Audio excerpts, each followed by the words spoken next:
Didelio populiarumo sulaukusioje knygoje berniukams Būk vyras finansų eksperto Algimantui Variakojui teko tema ne tik apie pinigus. Su kokiu didžiausiu iššūkiu teko susidurti rašant patarimus vaikinams viena aktualiausių temų. Tai didžiausias iššūkis ir buvo, kaip rašyti vaikam, ypač berniukam, kurie, sutikime, kad berniukai nelabai skaito knygas, mergaitėms yra lengviau, jos domisi, skaito, žiūri. Tai atsakymas kažkaip irgi gavosi lengvai. Berniukai nori būti vyrais ir nori visada rimtai. Pažiūrėkit, tas pats vaikas, 10-12 metų ateina suaugęs, pas prieina, paduoda ranką, visą kitą. Tai atsakymas toks ir buvo. Reikia kalbėti apie save, apie savo gyvenimą, gal net ir rimtesnių tekstų, kad šitas ir tada tu galbūt pasieksi jo širdį.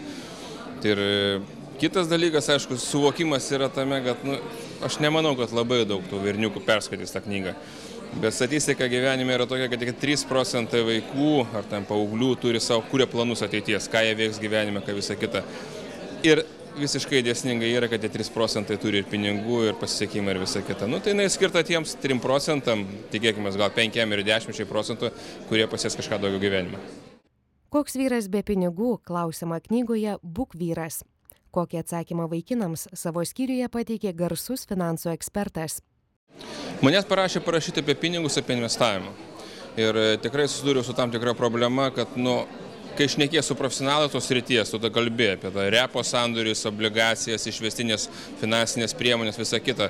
Kaip apie tai pakalbėti vaikam ir kaip pakalbėti žmonėm, kurie nesusidūrė su tuo. Nes dažniausiai visi galvoja, kad verslas tai yra turėti daug pinigų ir tada kažką daryti. Pažiūrėkite, gal tokį laimėjo milijonus ir, principai, labai daug kas yra nusivylę, nesugebėjęs to tvarkyti. Ir aš kalbu ir apie verslą, ir apie investavimą, bet ne tokia jau didelė dalim, nes verslas iš principo tai yra žmonių santykiai. Tai yra kaip kalbėtis, kaip laikyti žodžio, kodėl reikia rengtis taip ar kitaip. Čia galbūt apie drabužius rašo kiti, bet aš irgi pas save skyriu pastebėjau tokius dalykus. Ir vėlgi tas investavimo kryptis gal pradinės, kaip reikėtų pradėti. Kita vertus, tikiuosi apsaugoti gal jaunimą nuo to, kad visi puola daryti iškart savo verslų. Tai šitoje vietoje turiu idėją ir bandysiu kažką. Tai aš norėčiau paskatinti vis tiek, nueiti pirmą padirbėti, gauti žinių ir visą kitą. Gana sunku buvo rašyti ir, kaip skaudu ir prisiminti savo netekimus gyvenime, ko aš nepadariau, dar savo laiku anglų kalbos nemokėjau, savo laiku ten kažkur tai praradau nemažai pinigų dėl to, kad kažkur dar kažko nebuvau neišmokęs, visą kitą.